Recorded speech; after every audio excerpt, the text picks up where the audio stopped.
Friends, welcome back to our channel. నేను మీ స్వర్ణ from Tirupati. నేనైతే ఈరోజు మా పిల్లల లంచ్ బాక్స్ కోసం బెండకాయ రైస్ని అయితే తయారు చేస్తున్నాను. దీన్ని చాలా ఈజీగా చేసుకోవచ్చండి. ఎలా చేయాలో చూసేద్దామా.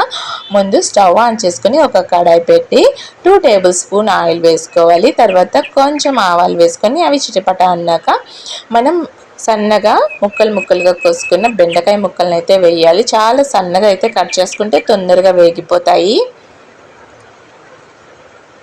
ఇలా బాగా వేపుకోవాలన్నమాట. కొంచెం సేపు మగ్గనిచ్చి దీనిలో కొంచెం సాల్ట్ వేసేసుకోవాలి రుచికి సరిపడినంత. ఎందుకంటే మనం ముందే కనుక సాల్ట్ వేస్తే చాలా బాగా ముక్కలన్నిటివి మగ్గిపోతాయి అన్నమాట.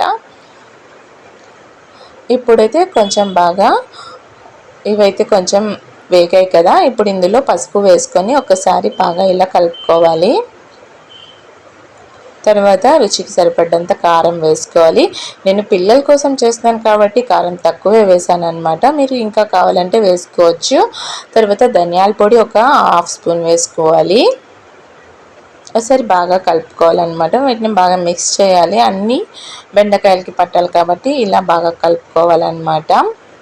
తర్వాత కొంచెం కచ్చా పచ్చగా దంచుకున్న వెల్లుల్లిపాయ రెబ్బలు ఒక 4 వేసుకోవాలి.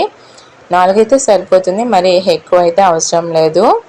తర్వాత కొంచెం కరివేపాకు వేసుకొని ఒక్కసారి ఇలా మిక్స్ చేసేయాలన్నమాట. లాస్ట్లో మనం ఇవైతే గరం మసాలా పౌడర్ ఫ్రెండ్స్, కొంచెం బాగుంటుంది టేస్ట్ అయితే, అందుకని ఇలా కలుపుతున్నాను. నేను ఎక్కువ మసాలాలు వేయలేదు కదా. అండ్ మా పిల్లలకి దీంట్లో కొబ్బరి పొడి వేస్తే అస్సలు నచ్చదు, అందుకని నేను వేయలేదు. కొబ్బరి పొడి వేస్తే చాలా టేస్ట్ ఉంటుంది. ఇప్పుడు మనం వేడివేడిగా ఉన్న రైస్ని అయితే ఇందులో వేసేసుకొని ఒక్కసారి బాగా మిక్స్ చేసుకోవాలి. అంతే, ఎమ్మి బెండకాయ రైస్ అయితే ప్రిపేర్ అయిపోయింది. చాలా టేస్ట్ ఉంటుంది. పిల్లలు అయితే చాలా ఎంజాయ్ చేస్తూ తింటారనమాట. చూడండి ఎంత బాగుందో కదా, చూడడానికి కూడా మా పిల్లలకైతే చాలా ఇష్టం ఫ్రెండ్స్. దీన్ని అయితే నేను లంచ్ బాక్స్లో వేసేస్తున్నాను.